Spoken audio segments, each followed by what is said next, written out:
I want to talk about the research paper, and what I'm giving you here is the guidelines and a sample research paper. So there are three parts to this handout. The first part is just a general all-purpose guidelines for a research paper and an outline for what one might use. Now, I said this before, but it bears repeating.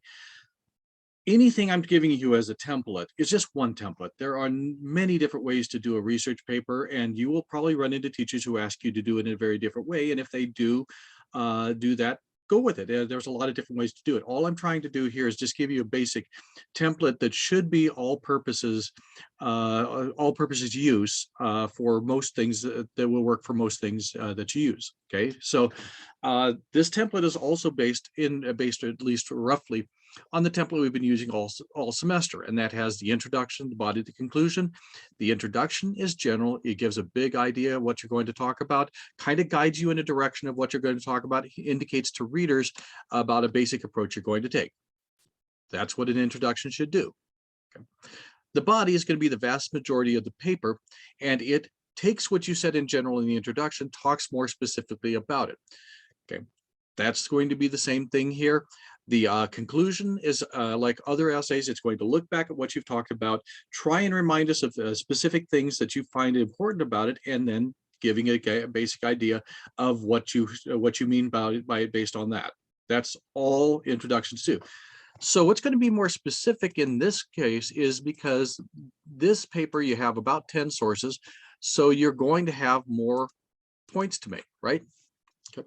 So the first part of this outline is just a general all-purposes outline. The second part of it shows how I've done it in the essay you're going to look at, The Lies and Lives of Harry Potter. Okay.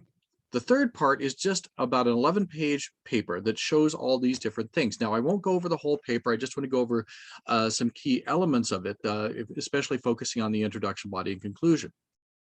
Okay, but this is a sample of what you're going to do.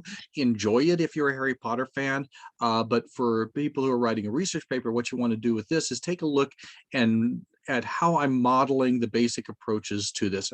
Okay, so let's go to the first part here, the general outline. And again, this is based on the topic in the template we've been using all semester. Okay, so hopefully by now that is something that's just pretty well set in what you're doing, that you can kind of feel that approach anytime you've got an essay and the teacher doesn't ask for a different approach. Just fall into this basic method. So the introduction on this case is going to be the same basic thing. It tells you topic, it explains what matters about that topic. Now, this is one thing I'm adding about this that should have been there kind of in your mind all the time. What matters about it? Now, this is not saying something like this matters because what all you really do to explain why something matters is to make it important. Okay. So if you're writing a research paper on the Holocaust, you don't necessarily need to build up the Holocaust as something important. If somebody doesn't see how important that is, they're a monster, and you shouldn't write for monsters. So what you want to do here is you would say, okay, possibly one of the key elements of understanding the Holocaust is understanding how distinct the records were kept. Now, the moment you say that, the importance of it is that this is something new about this old idea that people haven't brought about. That's all you need to do is make it important, make it interesting. Okay.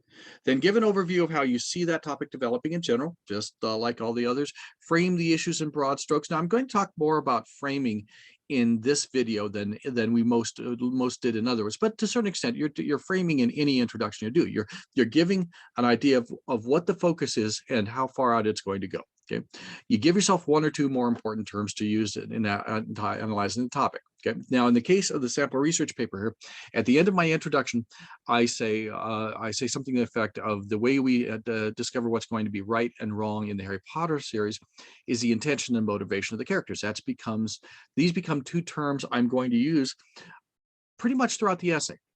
Okay, only about 4 pages into it, which would be the 6th page of your handout, do I switch terms, developing something new, but it's a starting place for me to work with.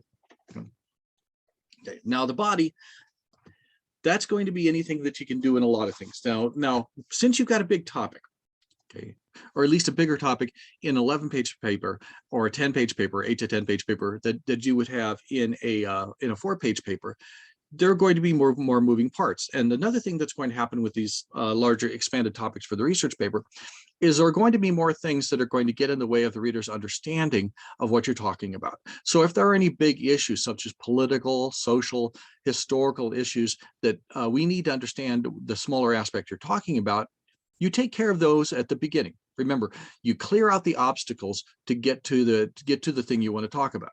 Okay, so that's going to generally happen at the beginning of your essay.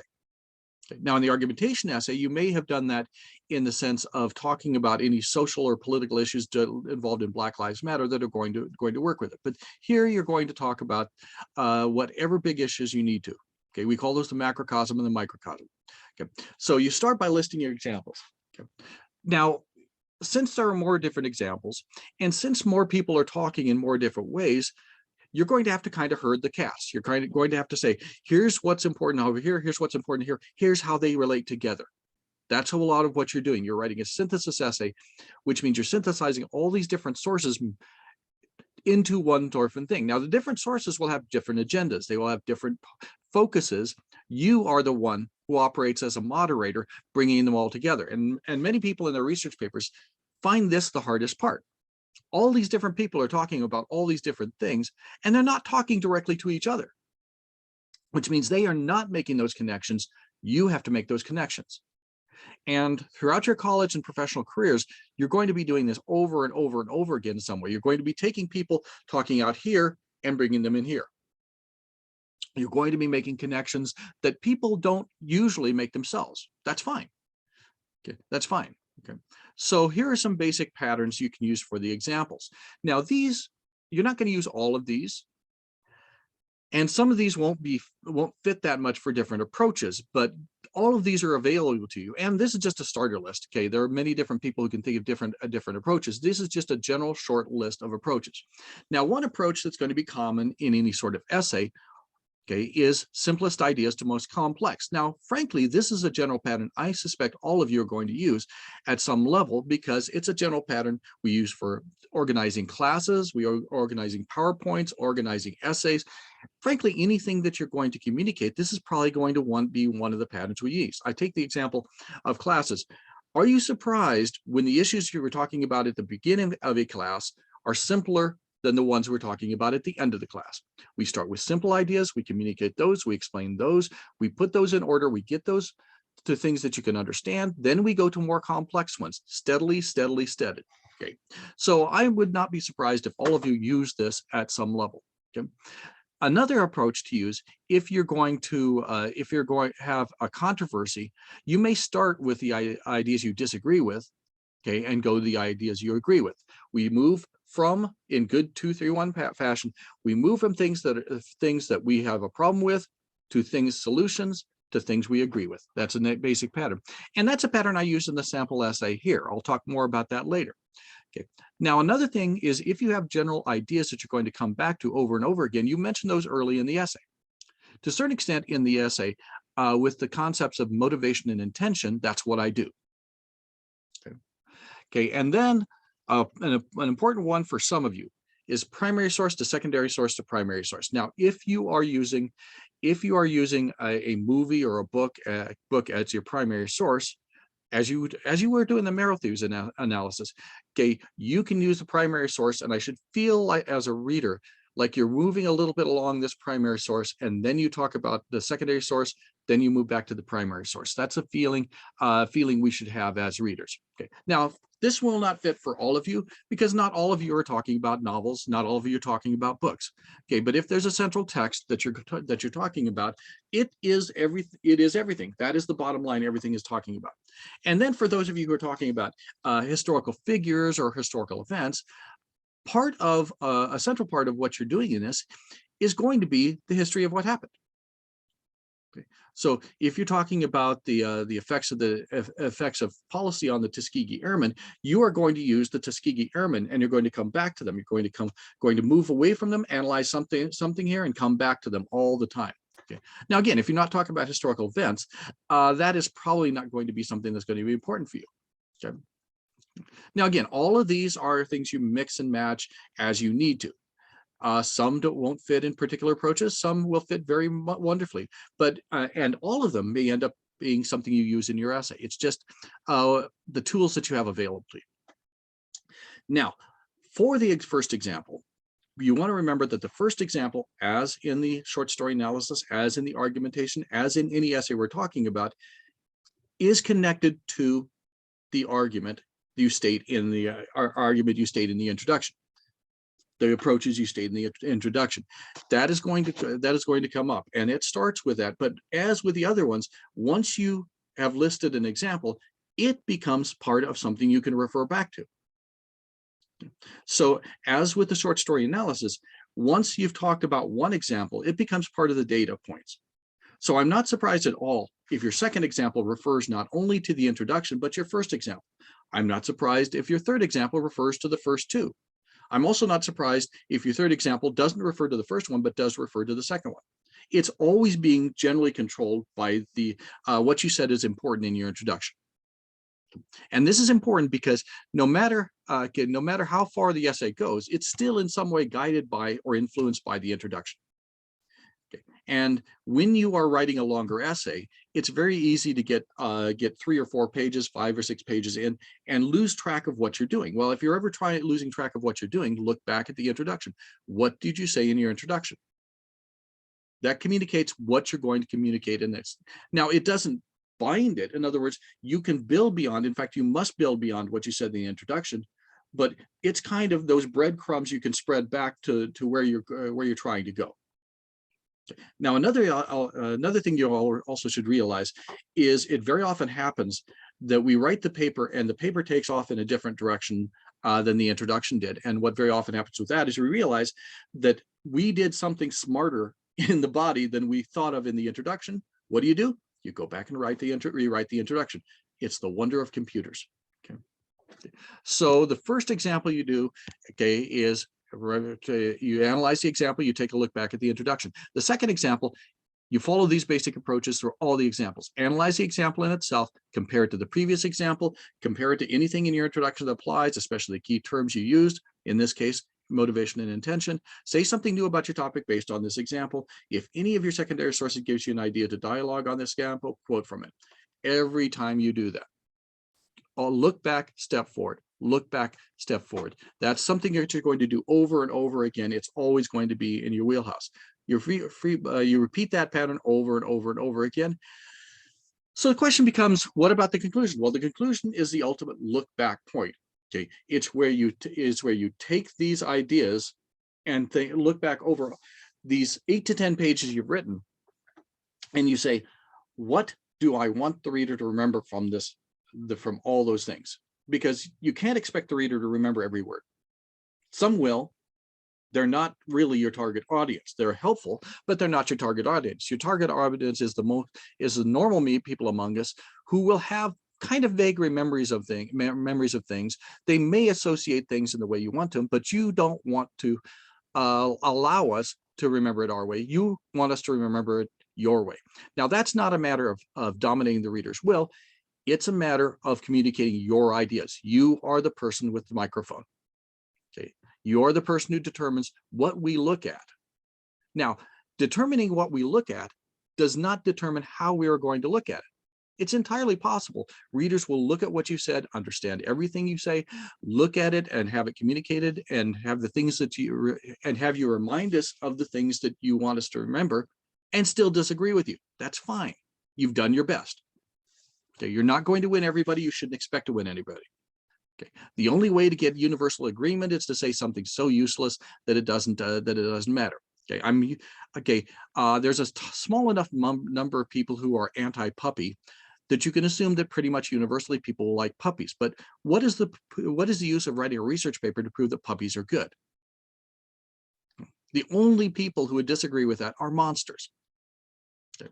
And most of them would probably think that puppies are good in the sense that puppies are probably delicious, right? Okay, so conclusion, you look back. Okay, you look back at any central example. Okay, that's it. Look back at any key terms. Okay. Now, I also want you to notice as we go through the paper that your key terms kind of shift.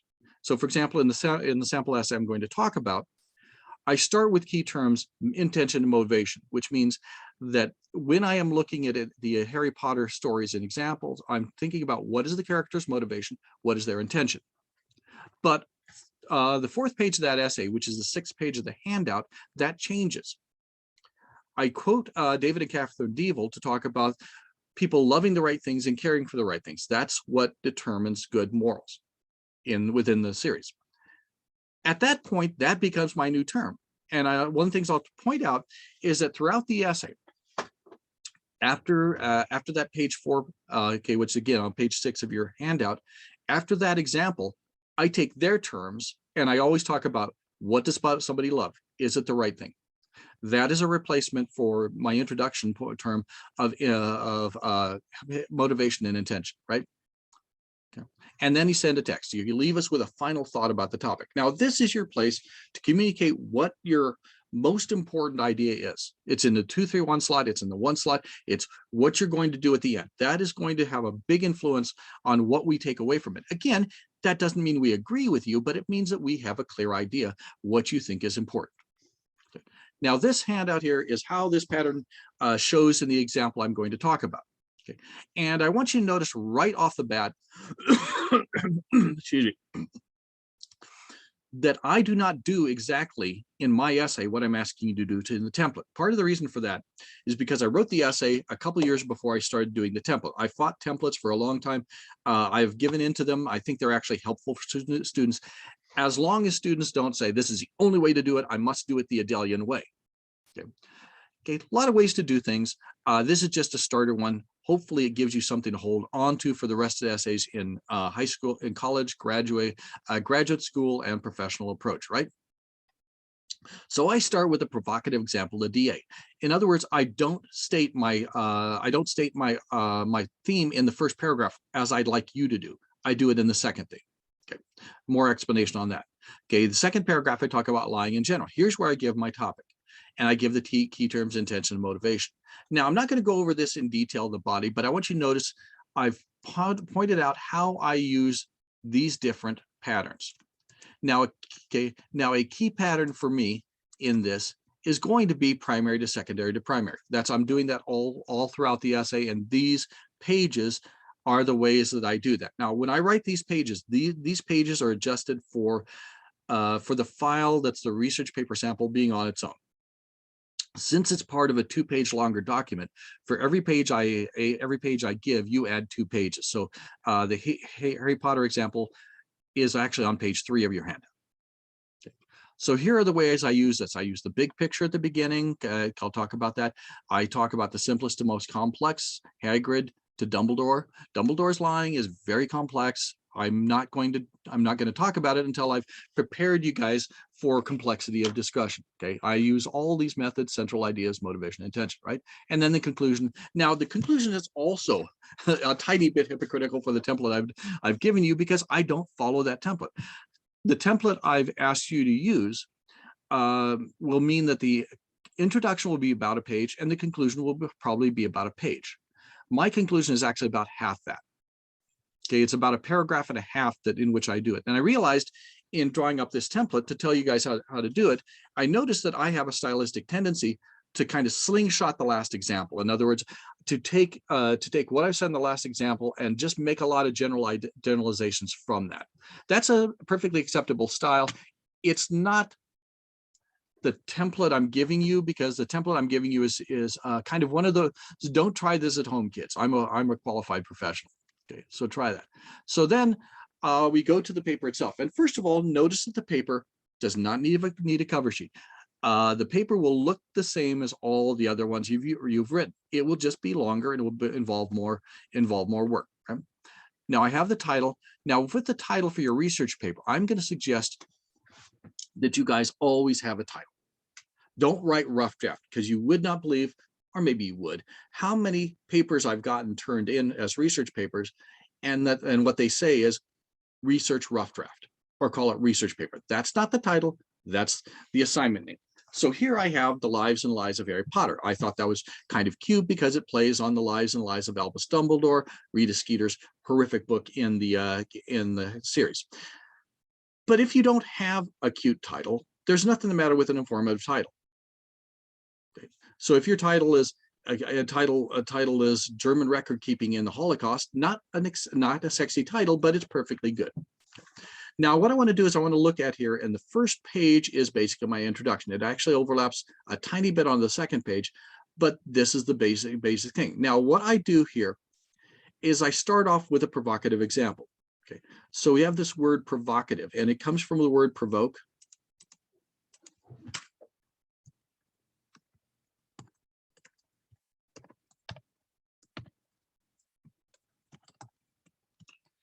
In other words, it's a technique writers will very often use, especially in controversial issues, where right at the beginning they get in readers' face, they quote something that gets people going up. Okay, and then they'll go on and they'll reason it out. There's nothing the matter. In fact, it's a very good technique to get us going. I use it. I'm suggesting you give your topic in the first paragraph, but there's nothing at all the matter with if you have a really cool quote that gets the blood going, to start with that. So let me start it. The morality of the Harry Potter novels has troubled some observers, primarily religious conservatives, who want the characters to show the unambiguous qualities of goodness expected from role models. As one concerned parent complains in Richard Aubaine's Harry Potter and the Bible, these kids lie, they steal, they take revenge. This is a disturbing moral world, and it conflicts with what I am trying to teach my children. The father's observation is valid, that students of Hogwarts do lie, steal, and take revenge. Most of the basic types of childish and adult misbehavior are on ample display. These kids are often anything but role models. No wonder children enjoy Harry and his friends so much. They see themselves in the stories as clearly as we adults do. Now, I am starting with somebody I disagree with. In fact, if you look at the notes for this sample, this guy is listed under DA. Now, that does not stand for Dumbledore's Army. It stands for dumbass. The first time I showed this pattern to students, we decided that this is the name of the guy, dumbass. Okay. To a certain extent, the entire paper is beating down this guy. He says something I disagree with, and I spend about 11 pages responding to him. Now, I'm not thinking about him directly, but in many ways, if he read this, he would feel this as a slapdown, and he would deserve it. Okay. So why am I quoting somebody I disagree with?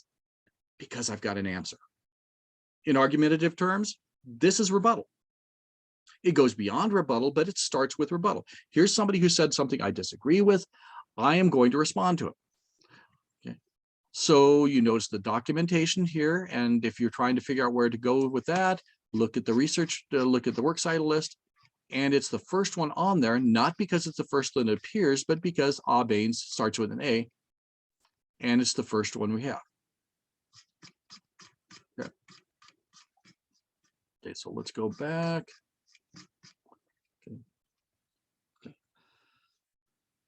So that's my provocative example. I've got that criticism out in the air.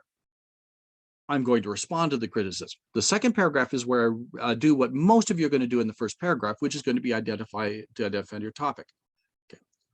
So I'm going to read through this, and I want you to notice that here is where I declare my topic. I'm not yet ready to get to that because I kind of need to transition from that idea I talked about it with the DA. Now I'm about ready to do the topic. The characters are ultimately deeply moral. However, as with many deep matters, they are not always moral on the surface. Okay. Nowhere is the relationship between their actions and the sort of goodness with which Aubaine's is concerned more ambivalent than in the question of lying. That's my topic, lying in the Harry Potter series. Now, there would have been absolutely nothing the matter if I'd started the opening paragraph something like this. Okay, the concept of lying is central to the Harry Potter series. That would be an introduction, just like the one you used in the just like you used in the short story analysis, and probably one you used in the synthesis essay after that too. Okay, so, but once I've made that statement explanation example kicks in. Okay, how is it a question of lying? Well, here it is. The Harry Potter stories are full of fibs, lies, deceptions, and omissions of truth, both benign and vicious. Much of the force driving the plot, from Peter Pettigrew's betrayal that kills Harry's parents before the time frame of the first novel to Narcissa Malfoy's lie that saves his life in the last, is bound in layers of untruth. This is all framing. Okay. Its explanation. But the purpose of the explanation is to frame this. So when we talk about framing, what we're talking about is, okay, giving the reader a set of context and to understand what you're going to talk.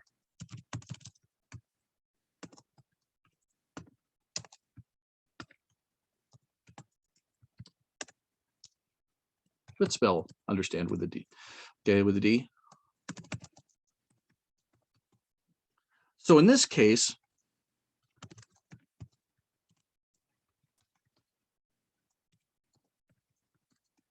here are the frames. Now, the first frame that I give, okay, is types of lies. Okay. And notice that I'm using the example pattern of trivial to deepest, okay, or most complex.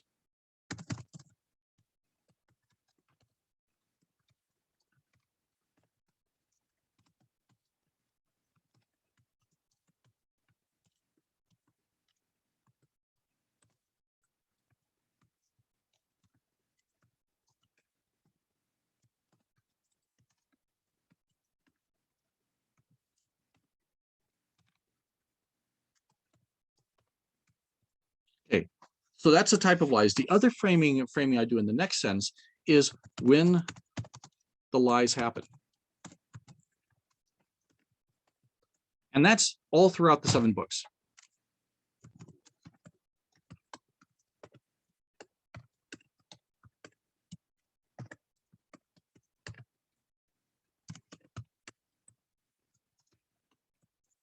So it's effectively the whole series. Now, the types of framing you're going to have to do will depend upon the topic you're talking about. So some of you are going to have to give historical context. That's a framing idea. Some of you are going to have to talk about other works you're going to talk about, other that relate to it, but you're all going to have to frame. Now, this next one is a very important sentence because this gives my initial terms. Okay, most of the characters, good or evil, lie, so mere truthfulness is no sure guide for morality. The nature of the lie, its motivations and intentions, provides the closest thing we have to moral certainty. So I want you to look at these words, motivations and intentions. Okay. Those become very important because that's what we're going to talk about. And one thing, when you look through the early pages, in fact, on this handout, basically from pages 4 to page 6, there I'm going to use these words constantly. So take a skim through this and take a look for the words motivation and intention. Okay. The most common trivial and uncommon truths are fibs. So notice there, okay, that's from my framing. Okay. Harry and his schoolmates will shade the truth. Okay, the book's display an ambivalence. I'm going to skip forward here a little bit because I want to go back to that part there. But okay, motivation.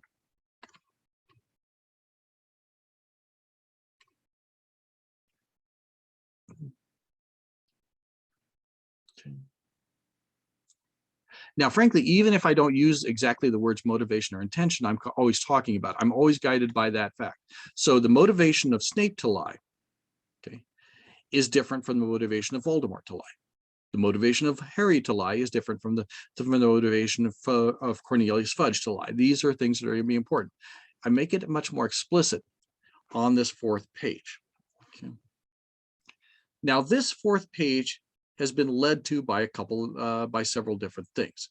Okay, first of all, the spirit rather than the letter of the law. That's one of the things I've talked about earlier.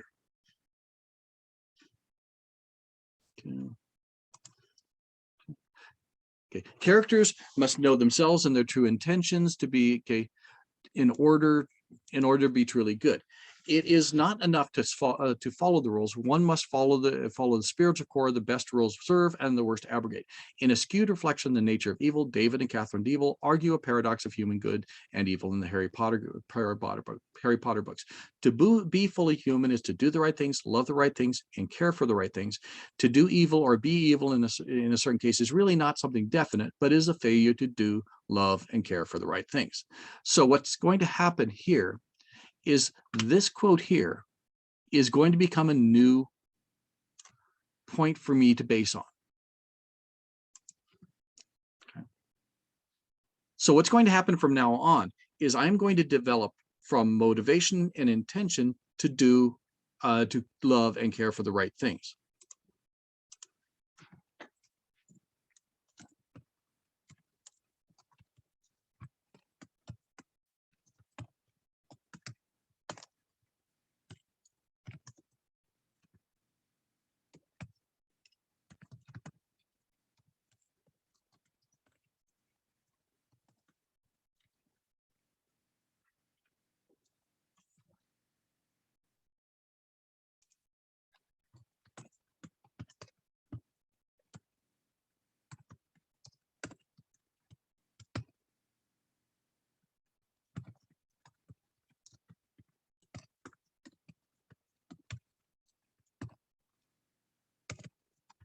And then I replace motivation.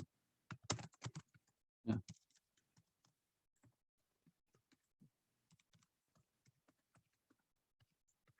Listen. Okay. From this point forward, you're not going to hear me talk about motivation. You're not going to hear me talk about intention, even though I will still be talking about them. I'm going to use the right love and the right things. So as before, with intention and motivation, scroll through this essay and look for how many times you hear the right things. Is right, the right things.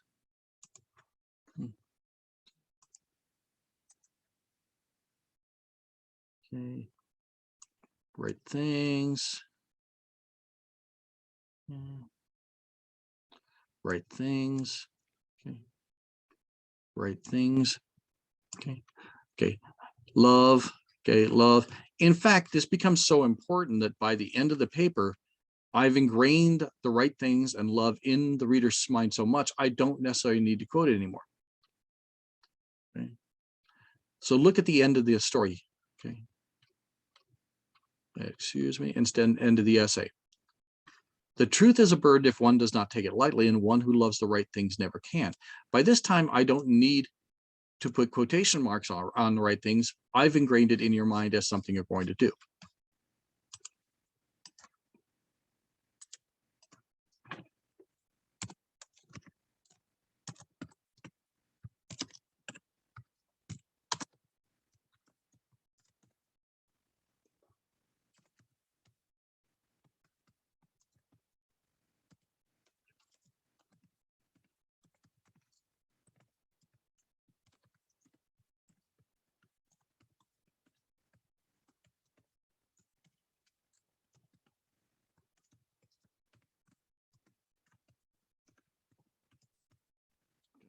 So what I want you to take from that, okay, is spread the breadcrumbs. Let us know terms you're going to talk about and go back to those terms. Okay.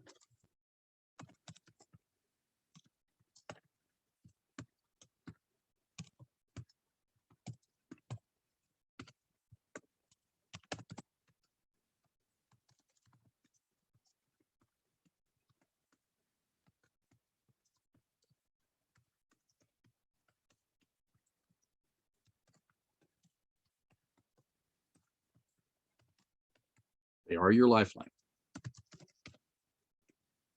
Oh, let's call them breadcrumbs.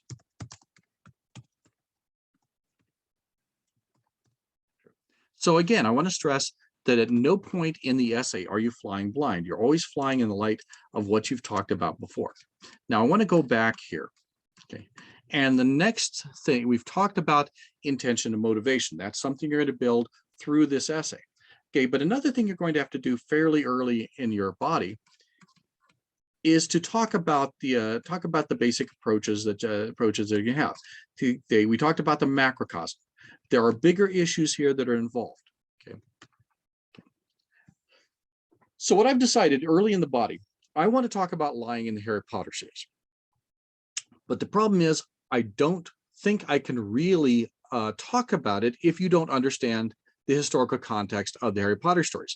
They are part of what's called the boarding school or the public school novel. It has a specific pattern, a historical pattern, which I talk about here. But the main thing I want to focus on for this is that the moral understanding that comes from the boarding school novels is not always straightforward in the way that the DA wants it to be.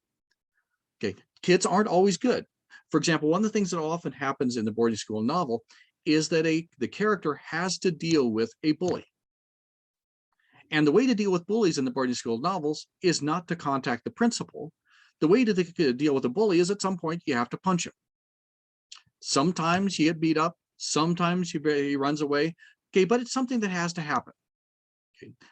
Okay. Now, don't look to modern teaching techniques for this, and I am not encouraging punching bullies.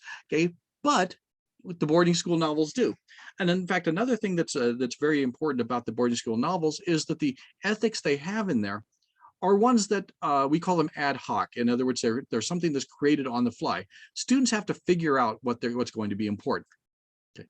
So this is important to talk about. And what I really deal with from this is after the block quote, I talk about this basic approach. Okay. This communicates my approach for the rest of the paragraph.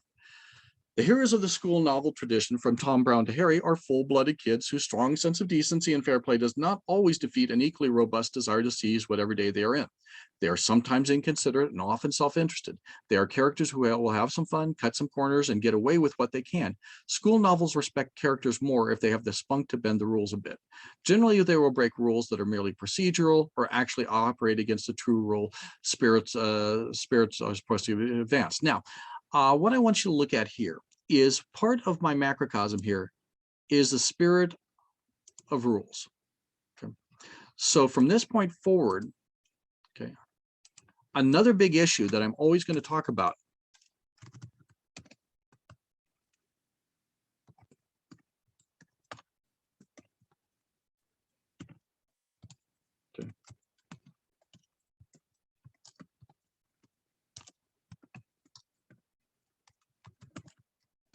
So the first big issue is going to be obeying rules or laws. Okay, a second is going to be relative or absolute morality. Now, in obeying the rules and laws, okay, I'm going to say, since lying is generally against the rules, right?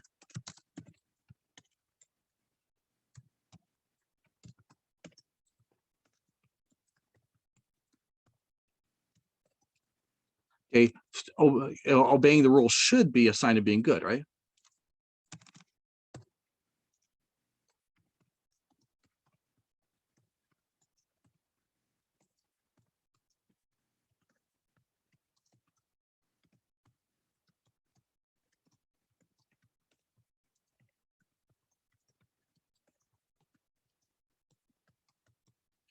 Now, another thing that becomes important is the novels, without saying it,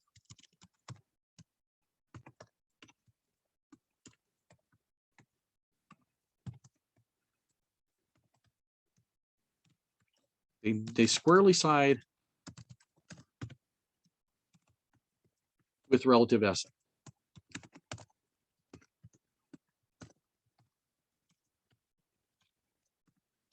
And relative or situational ethics are ethics in which the goodness or badness is determined by the effects in the situation.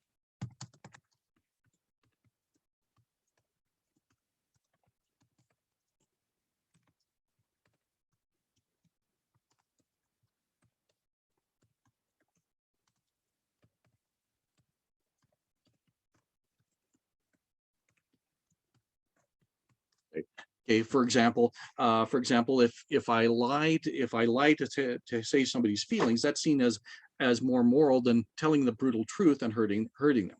Okay, now I'm not saying that there aren't times in which telling the brutal truth is necessary, but all of us will fib things like this. Okay, when you care about somebody and there's no good to be gained by having them for example, find out that the dress make their butt looks big. Okay, we will fib. That's just a natural thing. Or if somebody plays his latest song and it's really horrible, you're not going to tell him how truly horrible it is, unless you have a special sort of relationship that way. Okay. So we move forward, and this becomes something that I'm going to work with. Now, another aspect here is that when you are doing an essay, okay, you're setting up a pattern. And the pattern is going to be the bottom line. So in the case of this, I'm using this example. The bottom line on this paper is lying in the Harry Potter series.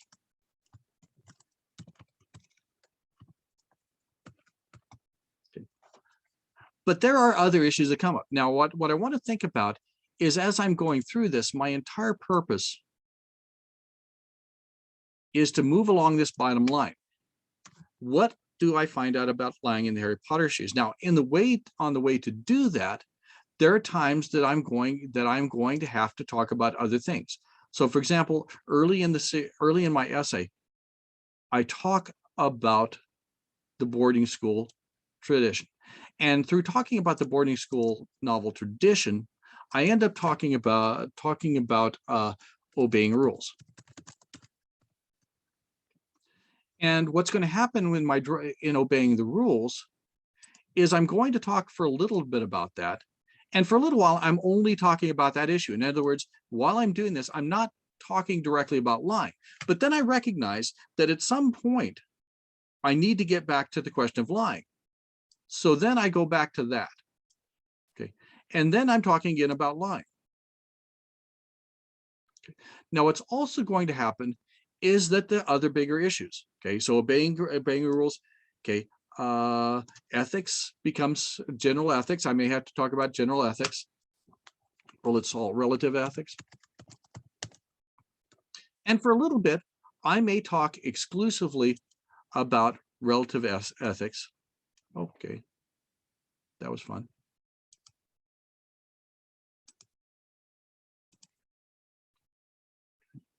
But what am I going to do? I'm going to bring that back to line. So anytime I depart from my bottom line as to talk about what somebody else is doing, I'm going to always think, how is this going to bring you back to line? Okay. So that's something that's always going to be there. That's always going to be helpful.